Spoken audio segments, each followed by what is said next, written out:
1, 2, 3, let's switch this up.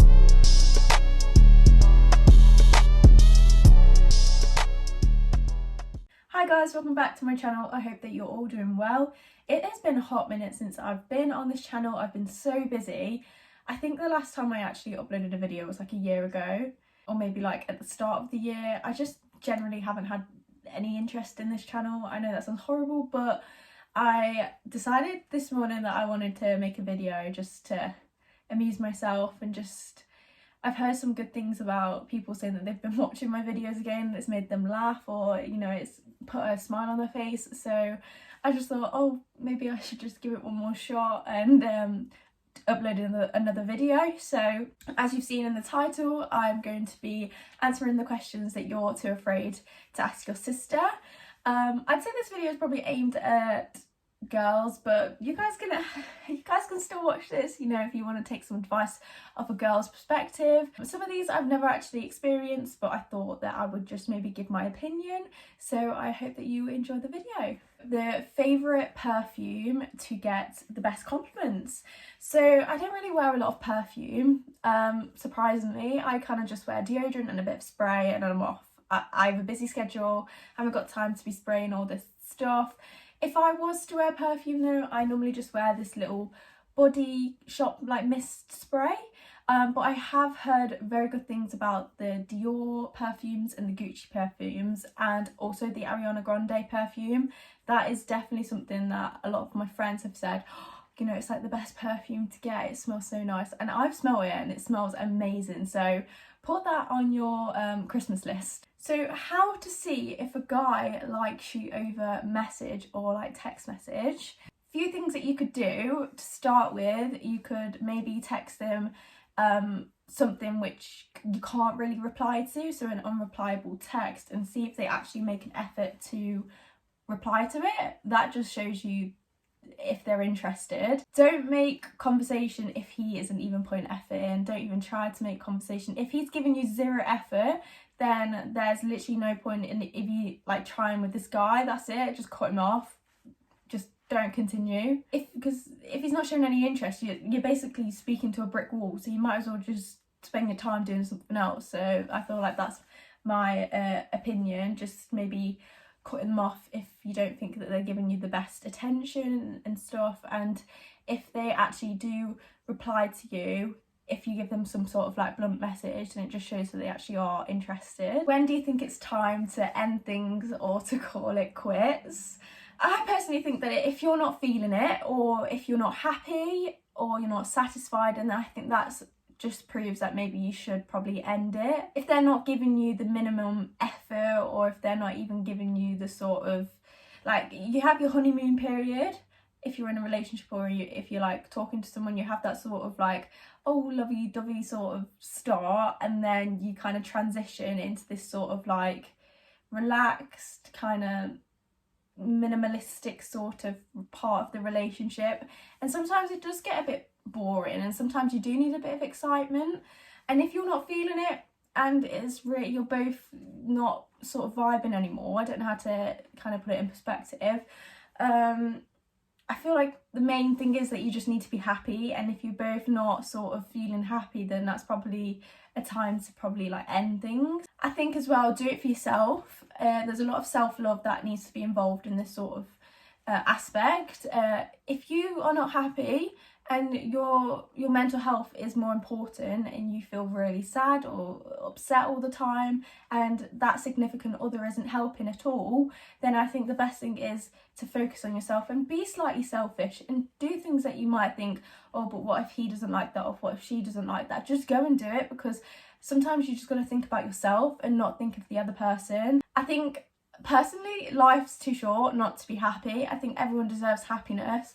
So if you're not feeling things, then there's no point being together unless you try and make it work. I think that's the sort of thing, like the best thing to do is communicate with each other, because then you both know what you're feeling and you can sort of work things out. And if it's not working, then that's probably when you probably should end the relationship. So this is one that kind of came up a lot. Do boys expect girls to be completely hairless? And To be honest, personally, I don't think so, but I think there's slightly a society's norm now that all girls kind of have to be sort of hairless, and that it's more like sexier and nicer to look at. I think when you're with a partner for a long time, or if you're like comfortable with this person, I don't think they even care. I mean, when you're sort of like in the moment, I don't think you even care about that sort of stuff. I think that boys sort of watch so many sex things and watch so many things on social media that makes you kind of think that you have to be completely hairless. I don't personally think that's the case. I mean, I think they're quite delusional if that's what they actually think. I just personally think it's up to you, you know, you do whatever you want, do whatever you think is comfortable. For me, I personally think it gets to a point where it's like actually uncomfortable and I'm like, oh, I need to shave. Or if I have like hair and I'm like, oh, like that's a bit too much, I should shave and stuff. And that's when I personally think, oh, that's the time to do it. I don't think anyone should sort of make you if you don't want to. I've got another one. So how do you know when you're ready for sex? And you know, girls, we're all comfortable here, we're just going to talk openly. I again think this is also personal preference. I think it's how comfortable you are with your partner. This could be like just, I don't know, some people like just horny sex, they go out and just have a little one night stand and stuff. I think that there's a sort of part where you should think about if you're ready and if you're both comfortable. I don't know how to explain it, but just don't like throw away your dignity. But on the other hand, if you're both like sort of in the moment and you think it's right, then obviously go for it. I just think personally, like, don't let someone egg you on, like don't let someone manipulate you into doing something, because I just think like it's emotionally like draining. So like after you've done it and you've probably gone home and you've thought about it and you've slept on it, sometimes it actually does make you feel really upset and emotional that you might have done it with the wrong person and stuff. So it is something maybe to like think about, but nothing to, I don't think you should overthink it, that's all. Just don't overthink it, but also think about if you are definitely ready or not. So can I talk about contraception? Yes, of course I can talk about contraception. We're all girls here, we can all do this. I've personally been on the depot injection for now maybe like 2.5 years. First of all, I got this at the start for periods, and I also had a partner for quite a long time, so I mean it did help. I also think that this depot injection for me helped like mood swings, it helped my periods. I don't regularly have periods.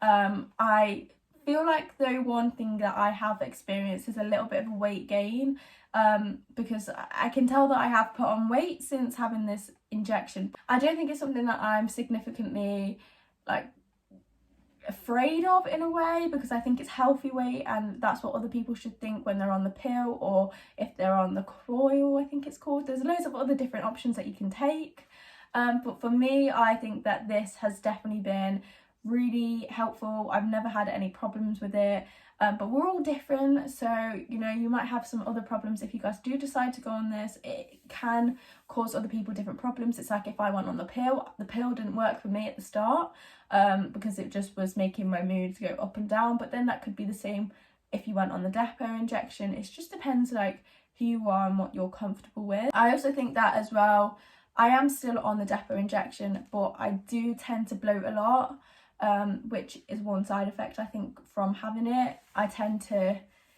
eat and then I bloat, or if I'm supposed to be on my period during that week, I will really bloat and it'll be really painful, but it's nothing like cramp wise, and I think that's what I like about it the most, that it doesn't actually hurt, but the only thing that is painful is the bloating. How to move on from someone who you feel like has done you wrong but you still love them. This is really hard. It's really shit. Honestly, it's shit, because you really want to be with them, you love them, you care for them, but you know that you can't be with them, or you feel that the significant other has done wrong to you. I feel like something that you should do is focus on what you feel went wrong in the relationship or the talking stage or whatever you went through.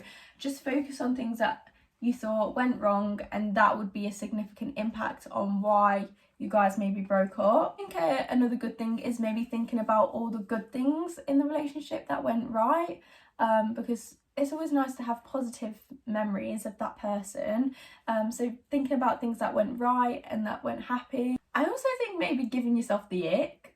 I don't know, like if you give yourself the ick about that boy, then you kind of like sort of drift your way away from him. You kind of like move on in that sort of way. So maybe girls, give yourself the ick, and then that's one way of trying to get over someone. I don't know. How do you get a lad that wants you for being you and not just for your body? I just say if you want something which is like a one night stand, or if you want something that's not like a little sneaky link or something that is not serious, then go for it. Like, continue. That's the sort of pathway that you want to go down. Like, you do that. You only live once, crack on, sort of thing.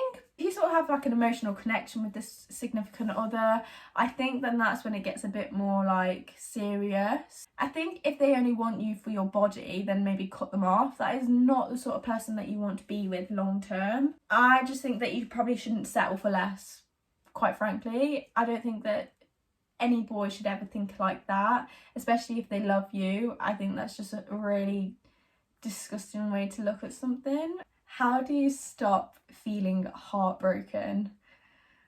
God, I think it's really difficult depending like who broke up with who in the situation and how much you actually generally care for each other. I feel like you're going to be heartbroken for a very long time. It's not something to get over very easily unless you generally didn't love the person in the first place.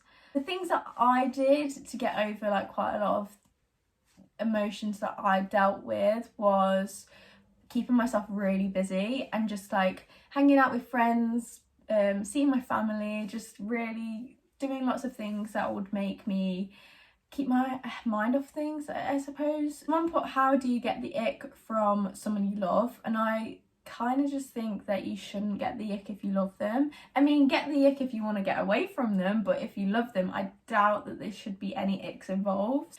Is it deep getting a sex toy? I mean, I personally don't think it's deep getting one. It just like depends on like your relationship or like what you're sort of into or like how old you are. I know that there's like a stigma around it being really embarrassing and like, oh, like if someone finds it in their drawer, like, oh, but I think I'm pretty sure that a significant amount of people across the world have one and there's nothing to be afraid of.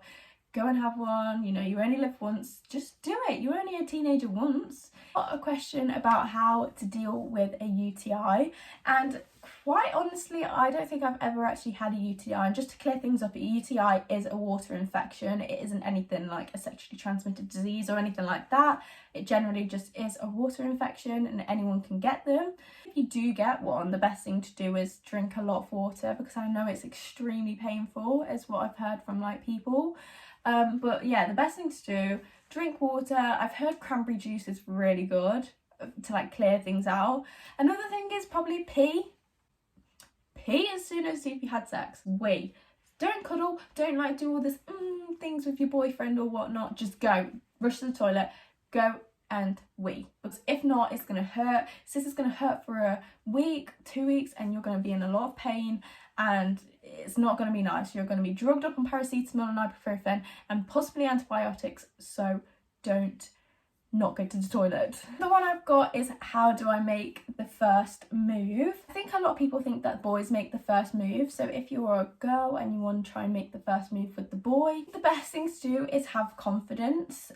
Boys really find it nice that girls have a lot of confidence, so going up to a boy, telling them, hello, how are you, all that kind of stuff, is sort of telling them that you're a confident person and that they're intrigued by you. Just open up a bit, be a little full on, you know, go a bit crazy. Just don't give them the ick. That's the worst thing you could do. So another one that I got, is it a good idea to get back with an ex? It depends. Quite frankly, it depends. Say look at the negative reasons why you actually broke up in the first place and think, why did we break up and why can't I actually get back with my ex because of these things? think about kind of like what went wrong, and if you were to get back with them, like what can they do to make it better, or what can you do to make it better. I also think maybe that they should like prove that they actually want to be with you, so doing things to encourage them to come back to you, or maybe doing things to prove that they love you and they want to be with you. But then on the other hand, I'm saying like if it's right person wrong time, then go for it. If you think that it's right, if you love them, you genuinely want to be with them, go for it. I don't see a problem why people think that there's negative reasons for that. You know, like if it was a toxic ex, then no, I don't think it's probably the best idea to get back with them. I think as well there's something like about being alone, and that like say you've been in a relationship for a really long time and you break up and you sort of feel alone. A lot of people want that sort of love and like that cuddles and that person to be with them again. So maybe learn to be alone, learn to be independent, get that little bit of trust and independence back. By doing that, you can hang out with friends and family and just like kind of learn to live without that significant other. I think that's what the best advice I could probably give you. If you like this video, please give it a big thumbs up and go and subscribe to my channel. I'm hoping to upload more videos when I have the time. I'm really busy at the moment, but you know, this was the first time I had a bit of free time for myself. If you guys did enjoy this, then go and subscribe to my channel and I'll hopefully be bringing out more videos, and I will hope to see you all in the next one.